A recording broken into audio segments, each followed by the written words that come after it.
Hey guys, and welcome back to Groomer Has It. I'm your host, Ashley Ann. I'm so happy to be back this evening with you all. I just wanted to take a moment out to extend the greatest amount of gratitude to our heroes during this difficult time that we are facing. To everyone that has been putting their life on the line for us and others all around the world, your service has not gone unnoticed. We appreciate you, we support you, and we thank you. Um, so tonight, I'm very excited. My guest this evening is a dynamic, result-focused healthcare professional with 10 plus years operational experience. She is a woman of many talents, a children designer, people management, and successfully delivering operational excellence through broad strategies and policies. She is skilled in nonprofit organizations, event management, leadership, and business development. A strong woman with a master's degree focused in public affairs and administration. The most exceptional thing about my guest, which really caught my eye, when she isn't immersed in her career, she enjoys writing poetry and children's books. She is passionate and dedicated to helping young children, including mine, fall in love with reading and learning throughout beautiful illustrations in more languages than one. Please welcome my guest, Ruth Mack. I am so happy to have you here. How are you? Oh my gosh, thank you. And I am just so excited to be here with my friend, with my creative colleague, if it's okay to call you that. Of course, of course.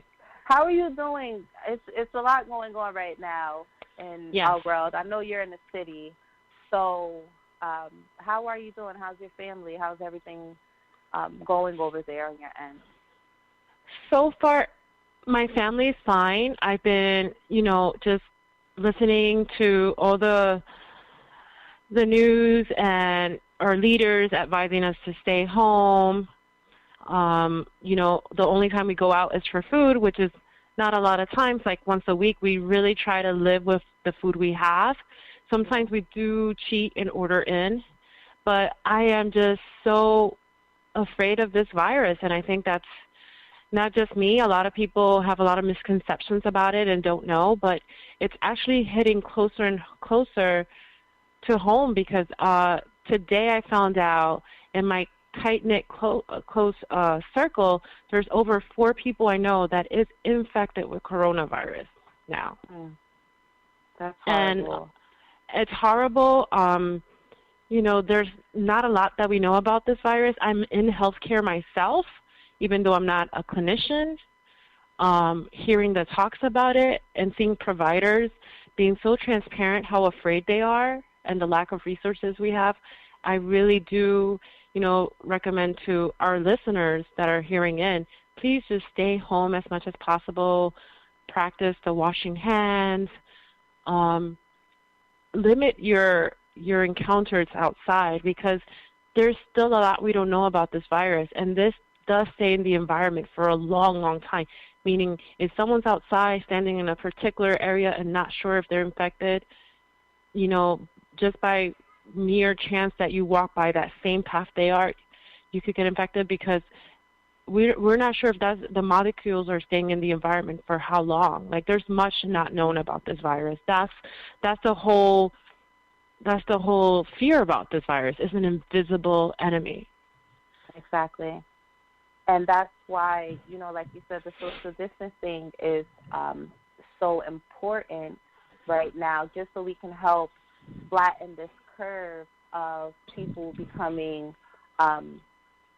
exposed to the COVID-19, the coronavirus. So, like I was speaking with my guest last week, she is working through a mobile van. I explained to her, my salon is closed. Just, one, we are the state of New Jersey, so we had to close down everything. And two, it really is just safer if we could just minimize as much activity and socializing as possible. We probably could really just drop this down. But like you said, it's getting very close to home because there are so many people that we are close to. My mother just informed me of a couple of friends A few people that I know in the township that my business is in has been infected. So it's just it's a lot going on. So it's just better to be safer than sorry. And then like this will pass. This will definitely pass. But we just have to get through this part first. So I agree with everything that you're saying. I'll just share these last two thoughts regarding COVID or coronavirus. I had joined this mommy group called Hey Mama, and it's a really empowering unit of women that share a lot of resources and information with one another. And since coronavirus is so much on everyone's thoughts, it's on the news, it's everything, it's still consuming. It's all we're thinking about, right? One of the mommy members shared that they had gone outside of New York City, trying to, since right now we're in the epicenter of it all. And I guess trying to get away, not knowing that they were infected. Oh, wow. They just feel so guilty how many people they probably crossed paths with and could have infected. And that's how scary it is. Like, they did not know they were infected for a while.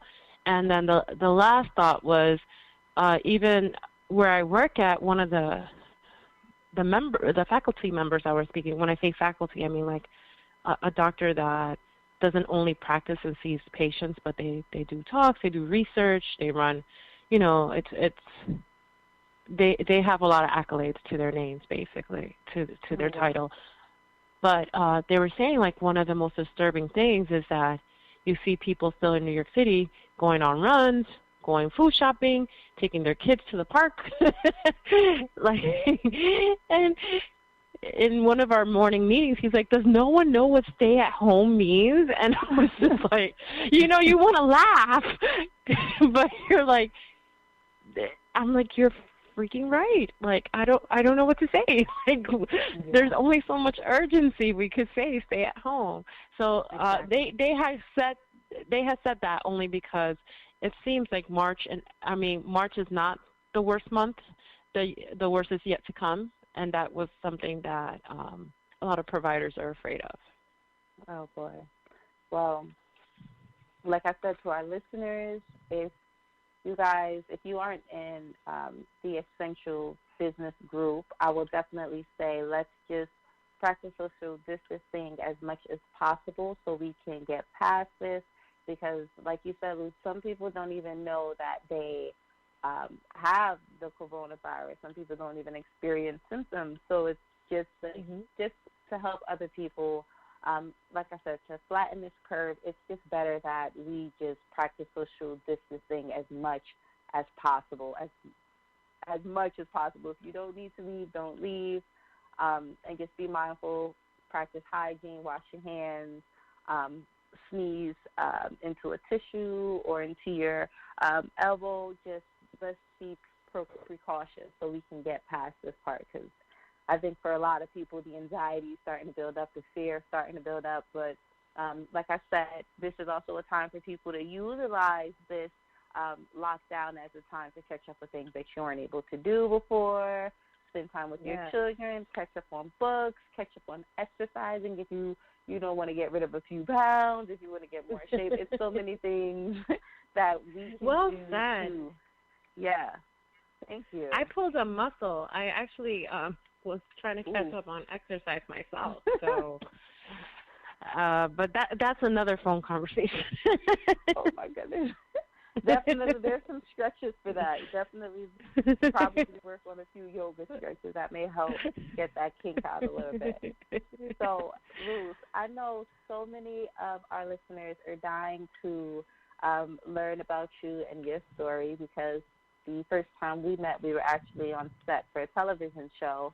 And I remember saying to my agent at the time, I was like, this woman is pretty phenomenal. She's well put together. She seems so powerful. Her head is held so high. What she's doing is amazing. The books, the illustration. You had your children with you who were there for support. I mean, it was such a breath of fresh air meeting you and hearing a little bit about your story. and how you just manage doing all of this, include in the health field as well as being a mother and being an entrepreneur with having your own books as an author. So first off, the feeling was so mutual when I met you on that set. I was like to my husband, I'm in love. Like, this is a bad boss babe that I need to connect, because I couldn't stay for the entire segment. I remember that day because I had a rush to work. So for many people who think being an entrepreneur is easy, I want to share with you, and I'm sure, Ashley, you could attest, it's not an easy path that we chose. It's an exciting path. It's something that you're really happy to give it your all and just keep working at. But it's not easy, and the happiness comes every time you crush one of your goals. So back in 2016, my children, my daughters, I were in private schools, and one of the interesting themes that kept coming up for my daughters was like they were trying to understand our family unit. They were trying to understand who I was as a mother, who my husband was, who we were when we were kids, our family dynamic. My husband is African American, I'm Dominican, and I was born in Dominican Republic. And all this cultural aspect of us like makes us unique to a certain extent, but also there's a bit of history there that they didn't understand or didn't know. And then when you add it to putting a child, an Afro-Latina child, in a private school setting, there's a lot of moments that you just feel a little awkward, it's safe to say, right? Because in private school setting, especially in Upper West Side, for the most part, your colleagues are white, or, if they're not white, they're from other cultures that you've never encountered. But for the most part, the majority happens to be white. And they are actually learning a lot about you, and you're learning a lot about them. And it's just like a lot of questions that happen to young children. And I remember during nighttime just taking this time to tell my kids stories about my grandmother, who she's no longer with us, telling her stories about her, who she was, and how she raised me and my mother, and how many kids my grandmother had, and how precious it was, those times in Dominican Republic. And I remember this, act of storytelling almost on a daily basis created something in our family that it was kind of like really honing in to who we were as a family, but also kind of strengthening the girls to see themselves in a proud way. Like, oh my God, I come from this great matriarch, or oh my gosh, that was a funny story. She really thought she was going to get away with hiding something. Like, even the bad stories. But also, I think one of the reasons I took that time to share those stories with my girls, and I talk about my girls because at the time my son, he was very little. He's a baby. He's not really active in the storytelling yet, but you understand. Okay. I'm following. You're following, yeah. So one of the things I did was show pictures to them, because I wanted them to see themselves in these family members that are no longer with us, or some of them are with us, so they could see, like, you fit into this family. You belong here. And then there came a time that the questions are like, hey, we learn about all these things, but I don't see myself in these books. I don't see myself in the curriculum. I don't see myself in this community.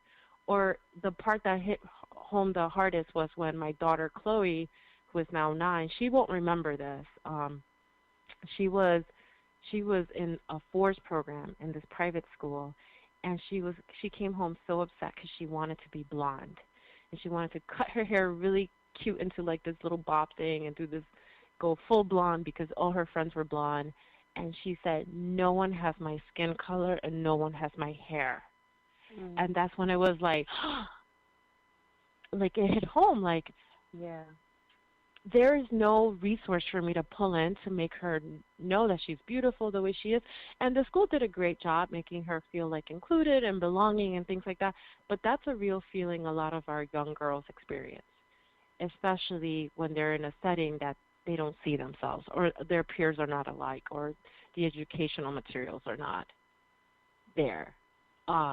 So I just want to say that a lot of the times I remember them saying that the only time they were learning about uh, black people or people of color or African American, whichever term you choose to to say, is when it was like a history lesson on, or Black History Month or Latino Month or things like that. And that kind of made me a little sad as a mom, especially a mom of color, because that's when Yeah. it made me think, like, I need to do something. So I actually put this book together, Pequeña Maria, Little Maria, just as a proof of concept and something to share with my kids. And I realized that when I decided to share it with the world, that it really spoke to a lot of parents. And it wasn't just me being from Dominican Republic. A lot of people related to the book. And it's a simple book, as you've seen. It's not context heavy. It's a young girl showing how much she loves her community and the things she does as a family. But the pictures, I think, is the most captivating thing about the book, because it doesn't show us in these New York City fancy apartments, or these uh, or in these communities that we're currently living in. But it shows us like a very like simple way of living, family being together, family working, doing things, not only living together, doing things together, enjoying their time together, and families that look like us. And what does that mean? And that book really, ignited a lot of conversation about culture and about family, but it was really important for me to get that for my daughters. And I remember when I did that book, it was like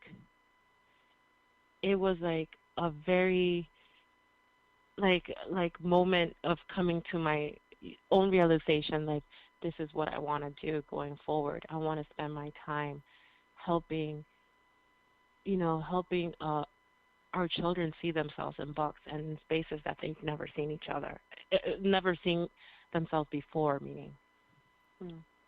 So your story is it's extremely powerful, because it seems like there are several different resources and outlets that contributed to you becoming inspired to write a children's book. Your grandmother telling you these stories, the experiences that your daughters went through, the experiences that you went through, the experiences that minority women go through, of not really being seen as much, and being seen in certain environments that we are currently in. So it's safe to say that inspires you to write the book, to help show us in different platforms and say, yes, this is, what we can do, or this is, the simple way of living, and just overall to give credibility, would you say?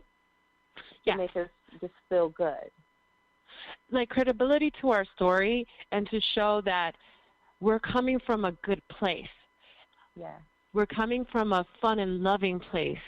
And, it's funny, because I say this to my husband, and, of course, my husband is African American, and his story and his culture is completely different than the Latino experience or the Afro-Latino experience. But there's a lot of shared experiences, and you could probably agree with me on that. But I do. Our experiences still speak to the fact that we're not seeing our worlds as much as possible in media, in books, and even in the curriculum. I mean, yes, we've come a long way, because when I was a child, I remember the only pretty kids you saw on TV were like the Gerber kids. And I'm sure you could attest to that. Like, you barely saw any child of color. You never saw a lot of the representation we have now. But we still have a long way to go. Our companies don't reflect that. Other places of work don't reflect that. the people that are still in the bottom happen to be the majority of color. And it's really hard to empower children of color if we don't start with the most basic thing, our literature. Mhm. I agree with you, and I love. It also starts at home, so your kids get the best of both worlds. They're getting it in their literature, which is written by their mother in their home. So one thing I remember is my daughter. She loved Little Maria. She loved her curly hair. She loved her brown skin. She loved how happy she was, and first of all, she loves the songs. She doesn't stop with the songs. Mommy, let's sing. I'm like, all right, let's go for it. So sometimes I'm singing it in my dreams, but I get what you're saying, because it gave my daughter that happiness, because we try to diversify our books, so it's a little bit of everything with our books, but we've never had a bilingual book, which is in English and Spanish, like yours with the Afro-Latina young girl. So it was as a mother, it was relieving, if I can say. Like it gave me this sense of like ease, that it's like, okay, so she can see herself in this light, and it was such a good thing to see as a mother. So that is one thing that I adore about you. But I do want to ask you, why do you feel it was important to publish your books in English and Spanish? Oh, my God. I felt it was important, and you're going to laugh, because I am horrible at teaching my kids Spanish. Can you believe that? I'm a Latina mother, and then I can't, and I'm going to cry, and I might give you chills. But I realize I'm not no less Latina, or my kids are no less Latina, even if I'm not teaching them the language. I try, and I'm trying, and I fail at being consistent. And it's hard because, one, my husband only speaks English. He understands Spanish remarkably. He knows everything. Like, he knows when he goes to order food and someone's talking bad about him, like, he'll say something.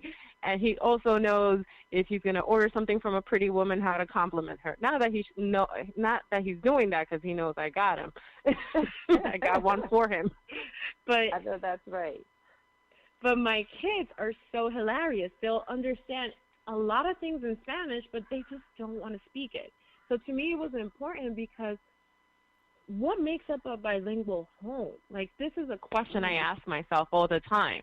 Like, what makes it up? And then it doesn't have to be Spanish speaking, because if my first Pequeña Maria, Little Maria book, which is previous to the one that you got, was a proof of concept. I made it in English and Spanish, English and Italian, English and French, and I failed at making it in English and Mandarin.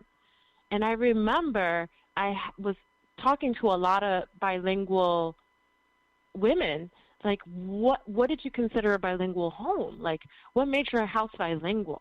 Like, what to you meant like you were carrying both languages. And it was very interesting, a lot of the discussions that were taking place. And I thought, to me, like, there's a lot to be discovered about this question, and a lot of experiences that are yet to be shared. But it's important for women to have this discussion, because we're the ones that carry on the torch with our kids. And I don't want to sound like very sexist that it's women, but it's the caretaker, whether it's a woman, whether it's a man. What makes you carry the kind of like the traditions you want to carry going forward with your children? And I think that's basically, to me, what a bilingual home is, because it's not just about someone speaking a different language. It's about someone keeping up with it too.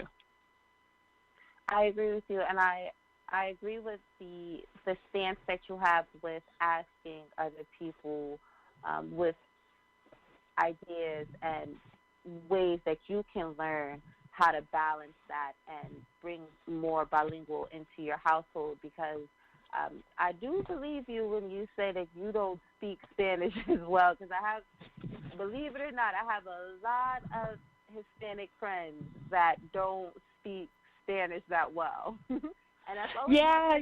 I'm like, how do you not speak They say, well, we And I think understand it, but we don't speak it.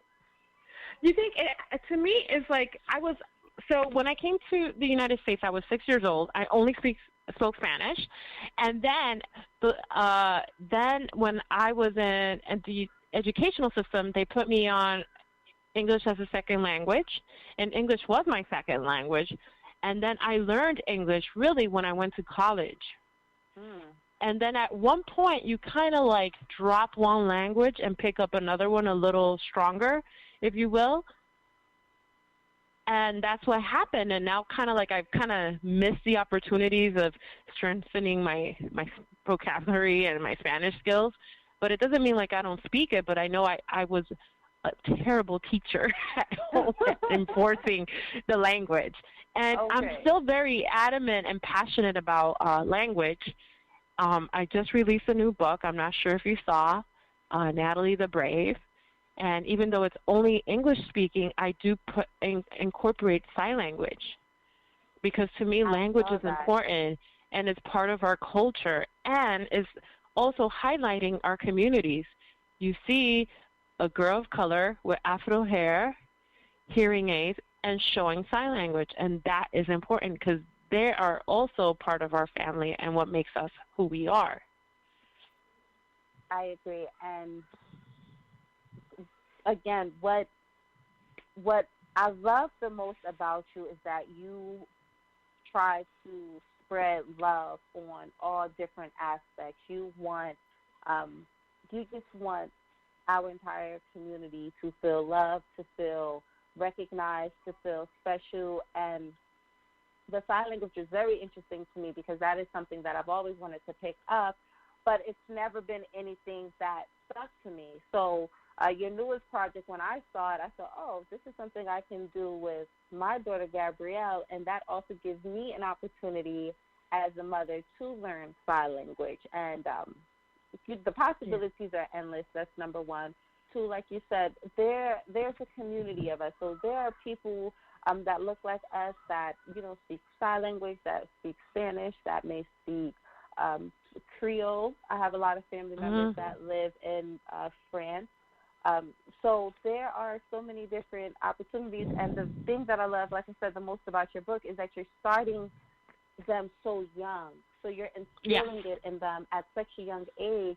So as they grow, this just becomes a part of who they are, their history, their heritage. And this is something that can just build confidence with, young little girls all over that gets to see this book. And that's, like I said, that's the one thing that I love the most about you, because I think that is very crucial for our young women growing up, to have that confidence and to have that self-awareness and that self-love. I'm glad you touch on why I'm doing it at such a young age. That young age calls to me the most, because that's when they feel love from mom and dad, and then at a certain point when they hit school system, they start learning. They start feeling like moments that they need more confidence builder, like they want to feel love from their teachers, love from their friends. And I feel like they need to feel love even from the books they're reading. They need to fall in love with characters, and they need to fall in love with storylines, and they need to fall in love with their story. But they need to see it in a book. If they don't, I really and strongly believe if they don't see themselves, they're going to be struggling to see themselves throughout their entire life. And it takes a long time to see people that look like them and feel like them so they can feel included. I agree. And that's why I felt it was so important to have you on this show, because I know we've had this conversation before, but I said that what you are doing is so crucial and so important to so many young women. People sometimes don't understand you can change a life starting at such a young age. If you show them early, sometimes, like you say, when they go into that high school, sometimes I think it's more so like the pressure of popularity and all of that high school and college stuff, wanting to fit in, wanting to be accepted, and like I said, the self-esteem. So the book is such an important and crucial factor to young girls, and that's why I love reading it to my daughter, because she's 4 going on 40, but it helps build It helps build that pile of self-esteem that she already has inside of her. I know Gabby's right. She's Oh, she's going on 40. yeah, and she'll be 5 this year, so it's going to be 5 going on 55, because I think she's going to surpass 50. Listen, and this is something I'll share very openly to our listeners, and I know we've talked about this. I have a 6-year-old boy, a 9-year-old girl, and a 13-year-old older girl. What I've learned is that they will never stop surprising you and keeping you on your toes and thinking they're smarter than you. This is my absolute favorite challenge.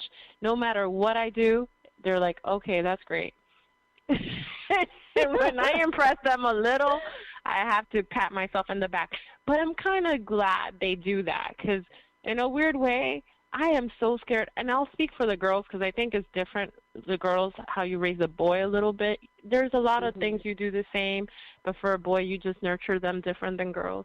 But for girls, I don't want them to wait to be married and be impressed by something a man does. I really want to empower the girls to know that they could be independent and happy. And then when they find someone to be with them for the long haul is someone that they actually love. And for the boy, it's different because he's such a 6-year-old. He is just like really enjoying making friends and talking about karate and Captain Underpants. That's his favorite thing. So he just likes fun and exciting things. He doesn't really enjoy when I would do book readings, and that's actually a funny thing. And I love it because I'll be doing a book reading and like engaging the crowd and trying to get all the kids to feel included and participated, and they're like, okay, everyone, just start clapping so we're over with it. Oh, my goodness. And every time I laugh because that's the mindset of a 6-year-old. If you can get their attention for 5 to 10, a 6-year-old boy, if you can get them like still for 5 or 10 minutes, you're a winner. And if they learn something, definitely a winner. So every now and then when I see that I get all their attentions at all different, levels that they're at, I'm like happy with myself as a mom and also as an educator. So, all right, it sounds like you have a full house. I thought I had a full house with my one, and for our listeners, don't underestimate my 4-year-old. Trust me, she is more than one child. She's a lot. I'm sure. I think they all like that. They all give us a lot to work with. Trust me. Oh, yeah. They say the apple doesn't fall far from the tree. So sometimes, I try to just determine which tree are we talking about, the mom tree or the dad tree. But so being that you have such a full house, I'm sure our listeners would like to know. I am curious as well, and I'm ready to take notes. How do you balance being a mother and an entrepreneur? I'm going to be very honest with our listeners and with you, and I know we've mentioned it before. There is no balance to this chaos. There really isn't.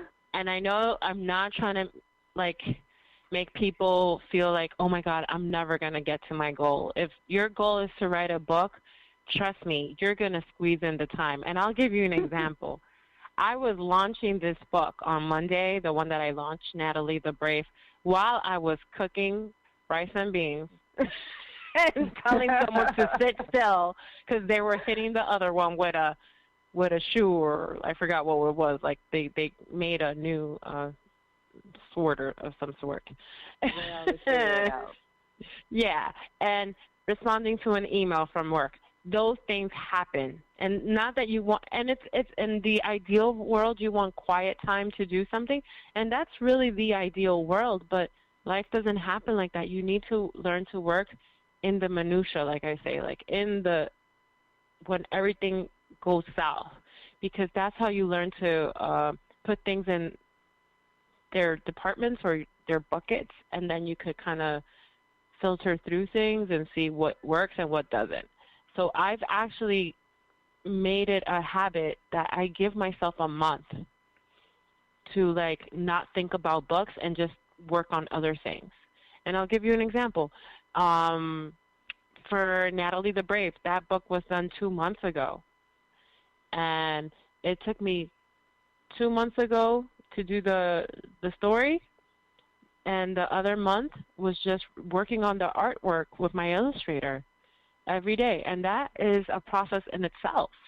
And even if it's not like, it doesn't sound like it's an everyday thing, it really is, because you're still managing a team and you're still working through it and saying, this doesn't sound right, this doesn't look good. Looking for a panel of people to give you feedback, and you need a panel of people. So you're not in it alone as a creative, you're always working alongside with other people. And sometimes you have to read things and let it see through and just revisit it in a week or two with fresh eyes to see what works and what doesn't. While all this is going on, you still have a husband, you still have your children that need to do their things, and those things are priorities. They need you as a parent, and working, because let's face it, we all need a steady job to pay the bills. So it's a lot of coordinating, but I promise you, the more you learn and develop and sharpen these skills of how to prioritize things, you could truly, and I believe, truly find time to make your creative passion a reality. So this is from the outside looking in, because it sounds like you balance, but you balance by prioritizing. Although yes. You're in the midst of all your chaos at home, because yes. there's a lot going on there.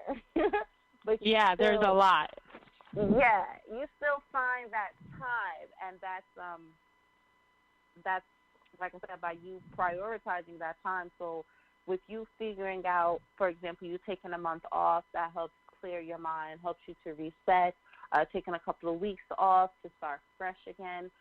Those are basically different things that a person that has a full household can probably try, or people like me that has a 4-year-old that's like 10 toddlers at one time, that has 5,000 questions to ask me from the minute she opens her eyes to the minute she falls asleep. Like, just learning how to prioritize around being a mother and balance your time with your motherly duties and your entrepreneur self, or your CEO lifestyle, whatever it may be. You just have to find a safe time in between to separate the two. But yeah, I think. Said, I'm sorry. Ahead.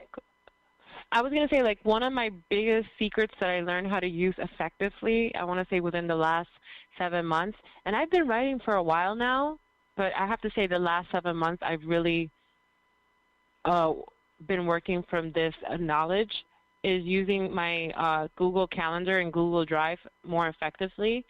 I'll put my lunchtime. I know, like, that's after people are working long hours, your lunchtime, you just want to eat, reset, and work again. But I've learned to put notes on my lunch hour in my Google Calendar, like, I need to do this, need to do that, need to do this.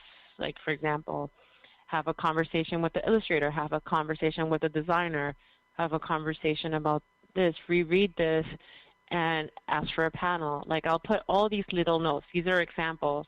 And I'll try to go through that during my lunchtime and have set 15-minute, 20-minute phone calls with these key individuals that are helping me close into my project.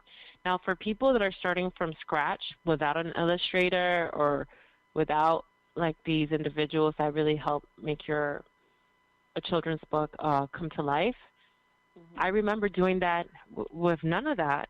And it was just me learning and doing it at night when the kids were asleep, just writing a story or writing things that seemed fun and silly to me, until I decided, like, I really like this idea. I'm just going to marry this idea and make it come forth and commit to it. So it takes some time. It takes some trial and error, but there is a lot of chaos with it. I don't want to make it seem like it's simple, because it's not. And then after you do the book, because once you do a book and that's done, then you have to really try to, you know, make it grow, share it with the world, and that's the task. I'm a self-published author, which is very different than when you're published through some type of literary agent or some type of publishing house. But as a self-published author, one of the benefits is that it is your words, it is your story, you really drive it, and you really have full control of how you want to present your story. So, I love your words of encouragement, your words of guidance. It's for authors and inspiring authors. I'm sorry.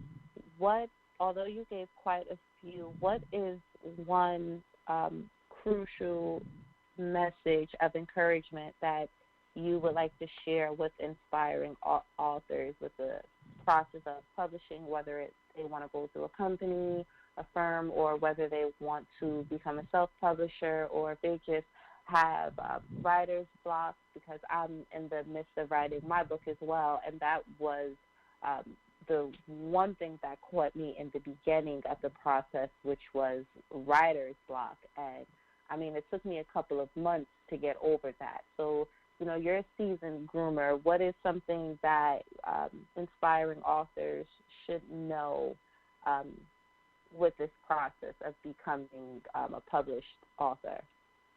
So one thing I would say, because that writer's block, it's a real thing.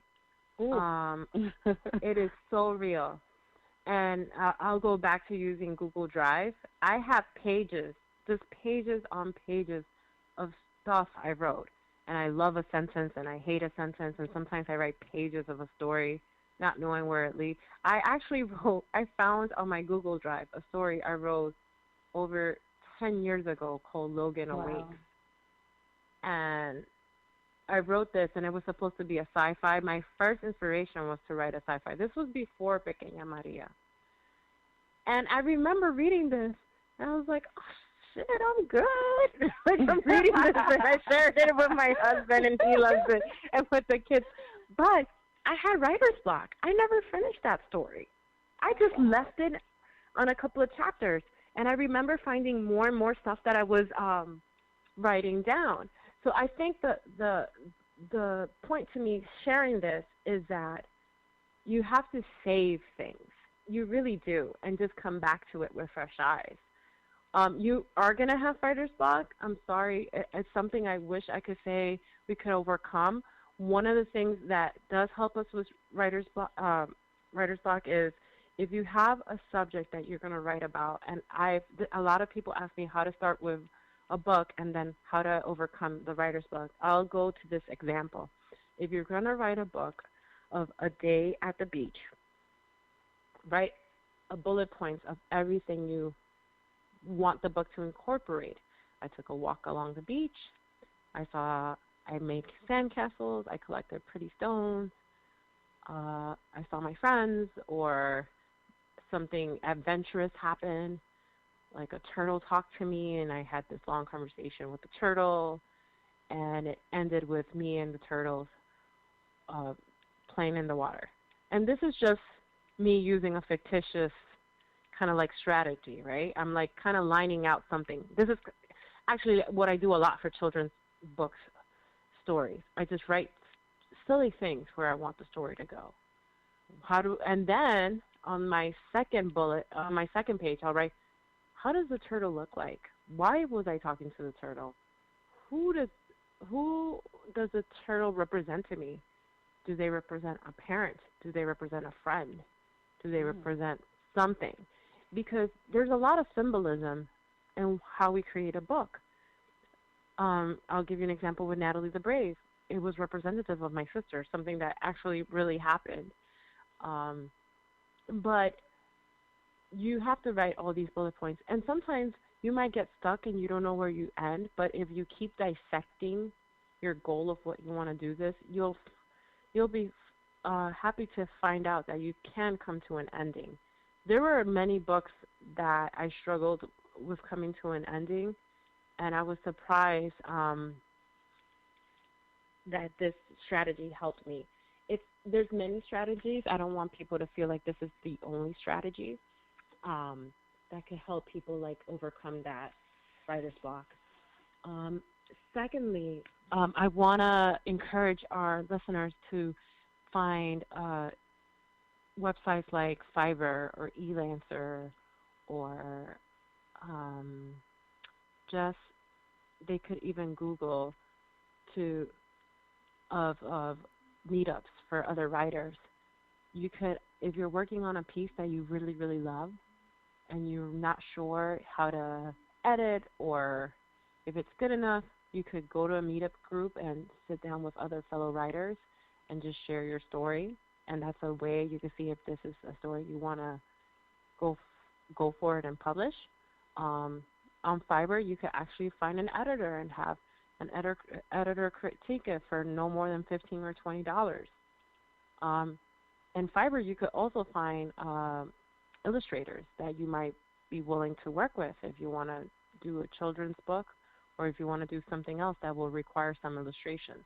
So the possibilities are endless, and it just takes a little bit of imagination and creativity for everyone to kind of put their, sink their heels in and say, let's do this, let's send a positive message to the world, and let me get my book out there. And you gave quite a few great resources. So to our listeners, yes. Anybody that is struggling with writer's block or struggling with figuring out their next steps. And let me tell you, I'm giving this because, honestly, it is the right thing to do. I knew many writers that didn't share no resources. Not because they didn't not because that's not what they want to do, because everyone has their mechanism. And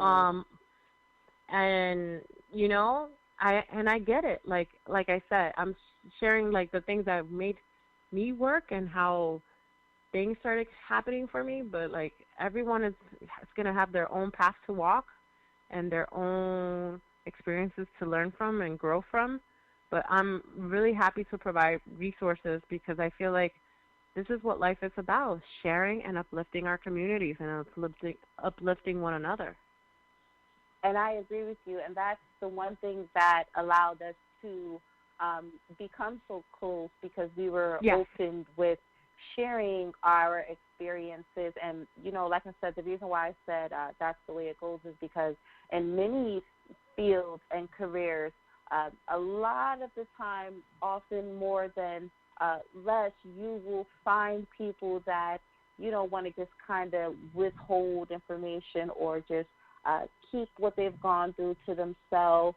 Little do they know sometimes what you experience may help get somebody else to the next platform, which ultimately may help you or, just help lift up a person. Because I know there were, a lot of things that we bounced off of each other, a lot of personal experiences that we've gone through building our career and trying to get to even as mothers, the advice that we give to each other, like, hey, do you have a good pediatrician? You do? Do you like them? Would you recommend them? Like, you don't know how many, that means the world to a mother.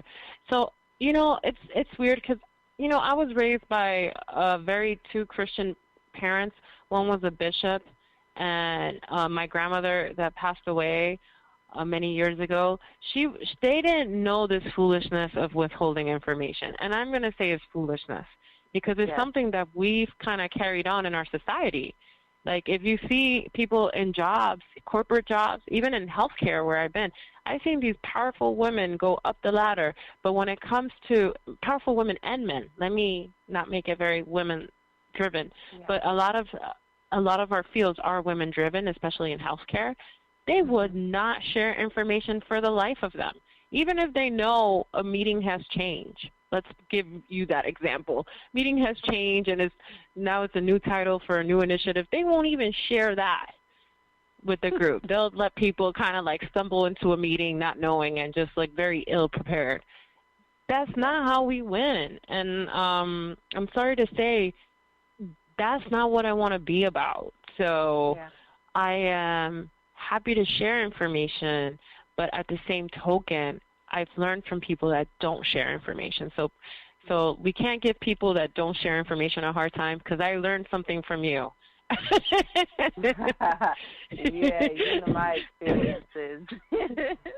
I've learned a lot from you. You could keep your stuff for yourself. We'll figure it out. we're gonna get there too. I'll see you at the top, baby. No, and that's everyone's ultimate goal. That is everyone's ultimate goal. And but one thing that I feel is so important is to be surrounded by like-minded people. And if you surround yourself with people that, you know, have the same goal as you, may have gone through similar hardships as you, or has some of the same characteristics as you, those are the people that you want to typically learn to start surrounding yourself with. And, you know, when you start surrounding yourself with people like that, you don't really deal with too much of the, are they trying to keep this away from me? Or why don't they want to help me get the next step forward if they do know about it? That's why I felt it was very important for me to create this platform, because although, you know, I'm in the dog grooming industry, everybody has a dog or a cat, and I groom both. So yeah. I've had the, I call it the honor, because I love when I meet new people. You all are so special to me. Everybody has like this little special place in my heart. I'm like, I'm going to keep you there. I'm going to put you here. And but it's just, I have learned so much from so many of you, just as you all have taught me so many things. Like, I can't say how many steps that I've gotten a little bit forward with when we have our conversations on the phone and we're just talking about our career, or when we're talking about the babies. But it's very important just to try to help pull someone else up, pull the next person up, because that's what we're here to do. And that's why, again, I love this platform. I love having this opportunity to speak with people like you that believe in what it is that I'm saying, because the more we show it, the more people may actually start exercising that. That spirit of generosity that we so need. I'm gonna share something, and I feel like you took me back to church, so I'm gonna get a little like testimonial, like. So sorry about that. I remember and I think you shared this with me. Part of our journey is that we have to reach out to people in different industries because we're trying to get our business out there, right? So I do a lot of research. I do it throughout the week because this is how we're building our brand, and that's just the way it goes. And through my research, I saw this YouTube channel and these individuals that have not only like a talk show, radio show, but they're also like in the kind of like the educational space for children's books and other things. And it kind of aligns with where I want to be at, right? So I had reached out to this one particular person that at the time, she's never met me. I never met her, but I send her an email saying, hey, I loved your video. I would love to connect with you. I want to tell you who I am and what I'm doing. And you have no idea how many times we send emails like that to people that go out in face, and we either hear from them or do not. In this one interaction, I heard from this person back, and we scheduled a call a couple of weeks later. I sent her my materials, and she was working at one of these TV stations in Chicago, and she was happy to say, hey, I'll make the connection for you of helping you have your books featured here. And I was so excited, so beyond words, just like so floored by that generosity, because you know how hard it is. To my surprise, the young lady lost her job due to Corona. You know, like with everything that's going down and how like just the market is doing really, really bad. This woman, regardless of that, when she lost her job, I said, can we schedule a call? And I told her, hey, I've been unemployed. I was unemployed 2 years ago, and I remember that struggle. Let us help each other. Let me help you. And I actually got on Indeed and looked for jobs that I think were well suited for her. And to my surprise, this lady decided to do the free YouTube read aloud books for me because she's amazing at creating content. And that was just kind of like inspirational. Two women in two different parts in the different locations in the world, different places in life, and we still care about helping each other. And I think if we miss those opportunities, we'll keep not learning from each other. So that's why I'm saying that it's really important for me to share that message because I learned so much from her. And if I had been like, oh my gosh, she lost her job, oh man, I wish her well, and not taking the time to be a true friend, I would have missed this opportunity. And that's a beautiful story. That's a beautiful point on why you should learn to open your hand and extend your support because you never know what you are blocking yourself from receiving with the next person. Now, Luz, this was such an amazing interview, and our time is almost coming to an end. But I feel like it's very important for our listeners to know how to get in contact with you, know how to follow you. Do you have any social media links that people can follow you? Yes, they're welcome to follow me at Luz Mack Official on Instagram or else Luz Mack Official on Facebook. I do have a website. It's www.luzmack.com, and I welcome emails or messages. I would love to hear from you, and I hope if you are on Amazon and looking for a new book to share with your little one or your loved one, to please think of purchasing one of my books. And I hope you enjoy it and you really love it. And I second that. I encourage everyone to purchase these books. Like I said, my daughter, she absolutely loves them, and it's hard for me to get her to sit down sometimes. So, any book that can keep her in one place, that's the book that you need. So I like I said, I encourage everyone to support Luz, support her mission, support each other, women, men, entrepreneurs, business owners. Let's just all support each other, especially in this time of need. Luz, I want to thank you again so much for being here with me today. You were a complete pleasure. No problem. To our listeners, as always, it is a pleasure to be here with you. I hope you all enjoy this evening's show. I will be back here next Friday with another special guest who is pretty big and making a huge impact and statement in the grooming industry. So everyone have a good night. Make sure you practice washing your hands, all of covering your mouth, tissue, all of that good stuff, practicing social distancing so we can rebuild everything. So love, support to everyone. And again, I thank you all for being here and listening in tonight. You all have a great night. Good night. Thank you again.